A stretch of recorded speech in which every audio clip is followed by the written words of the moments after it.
Hi, Mr. Kaunda again with the French lesson. Bonjour. Today's lesson we're going to look at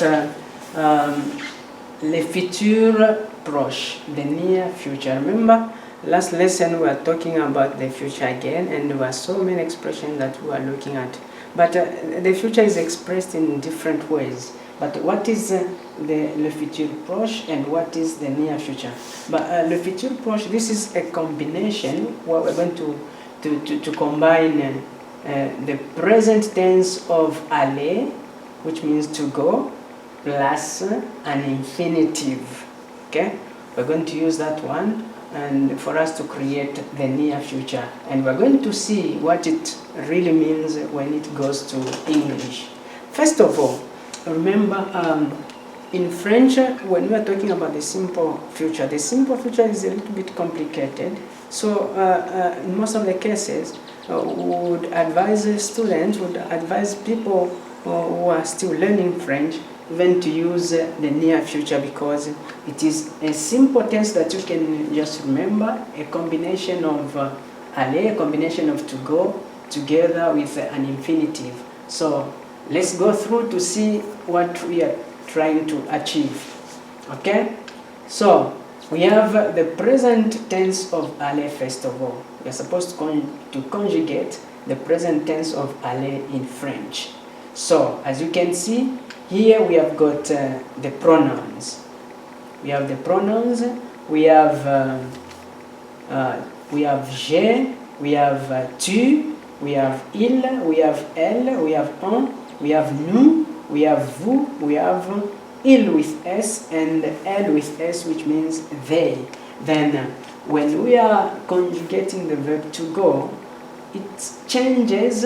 Instead of us using aller like the way it is, written, you find that it will change it to take a different form of they, and this is an irregular verb. An irregular verb, it does changes. It's more like the same verb to go in English. In English it is an irregular verb, because when you are conjugating it, you won't say I to go.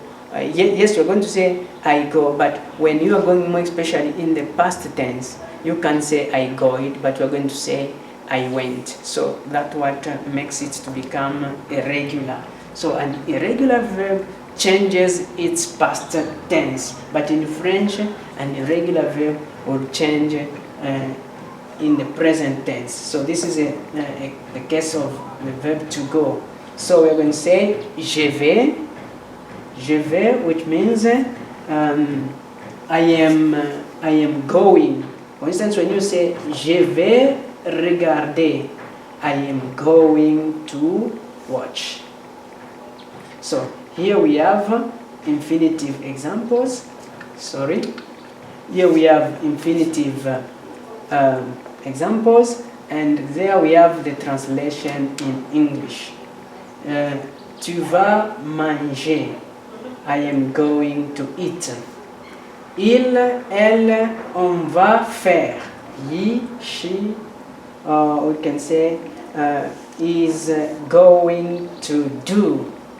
Then nous allons avoir. We are going to have. Vous allez vivre.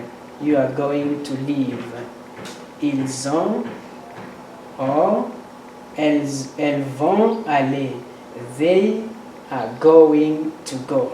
So basically what we are talking about here, we are talking about the other form of us expressing the future. Instead of us using I will go, we can even say I am going to go. For instance, if I say je vais aller au marché, I will go, instead of, in English it will be I will go to the market. Then we can also say I am going to go to the market. Je vais danser, I am going to dance. It is the near future, but the simple future will be the use of will.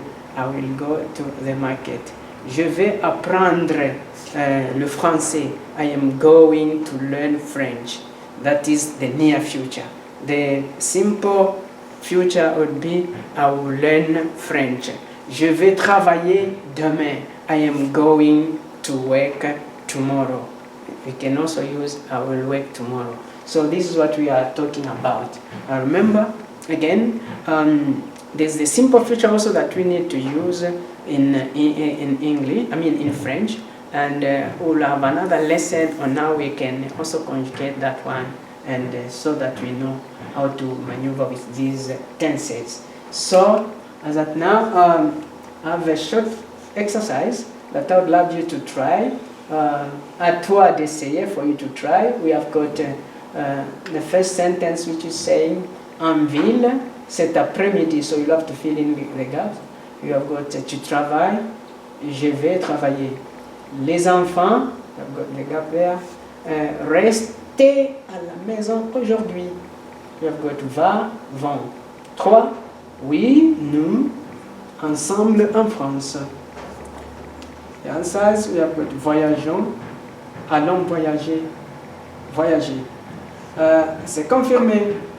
You have got venir le jour de ton anniversaire. And the answers we have ils ont, elles sont, il va.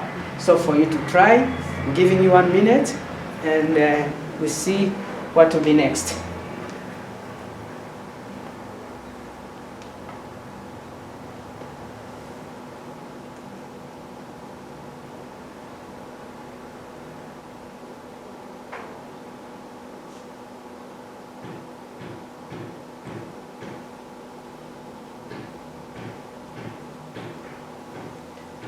Merci, soyez le bienvenu. Thank you, welcome back. I think after you have tried your simple exercise, you should come up with answers like this. Number 1, je vais travailler en ville cet après-midi. Les enfants vont rester à la maison aujourd'hui. Oui, nous allons voyager ensemble en France. C'est confirmé. Il va venir le jour de ton anniversaire. So as you can see, so the sentences here, the sentences are here, and the answers are on the other side. So je vais travailler en ville cet après-midi. Les enfants vont rester à la maison aujourd'hui. Oui, nous allons voyager ensemble en France. C'est confirmé. Il va venir le jour de ton anniversaire. So this is how you can use the near future tense, which is le futur proche. And then the future proche, we use it even in writing. In formal writing, we use it in informal writing, and even in speaking. Okay? The next part that we are going to look at is writing, which is a descriptive composition. This short descriptive composition comes in paper 4, where you are given 4 bullets and you're supposed to understand them. You read them and you produce a descriptive composition of about 80 à 90 mots en français. First of all, when you are given such kind of an exercise, we know the topic is on ma maison. Ma maison simply means my house. So look at the bullet that you've been given. The bullets are 4. So the first one, décrivez votre maison ou pièce. Second bullet, qu'est-ce que vous faites pour aider à la maison? 3. Qu'est-ce que vous n'aimez pas faire à la maison? 4. Où voudriez-vous habiter à l'avenir? Expliquez pourquoi. So first of all, when you look at this first bullet, décrivez votre maison. It is asking you to describe. So to describe your house. So you are going to look at the question like où, where, pièce, and some items that are found in your house. So, décrivez. And the next one, qu'est-ce que vous faites pour aider à la maison? What do you do to help at home? Qu'est-ce que vous n'aimez pas faire à la maison? What don't you like to do at home? Où voudriez-vous habiter à l'avenir? Where would you love to stay in the future? Remember, we are talking about the future tense, and we have already a question here which is proving us when it comes to the future when you're going to be writing. So you'll have to apply the future tense there. Then expliquer pourquoi, explain why. So basically, when this kind of work is given to you, the first thing that you do is to look at the questions and look at what are some of the tenses that have been used in order for you to start writing. So right now, when you look at this one, décrivez votre maison, this one is the present tense, which comes from le verbe décrire. Then in the second question, qu'est-ce que vous faites pour aider à la maison? So, vous faites, c'est le présent, it is the present tense also. Then, question 3, qu'est-ce que vous n'aimez pas faire à la maison? Aimer, it is also the present tense being used. So, in this short description, you have got bullet 1, bullet 2, bullet 3 that are using the present tense. And bullet 3 is using this one. Où voudriez-vous habiter is using the future together with the expression à l'avenir.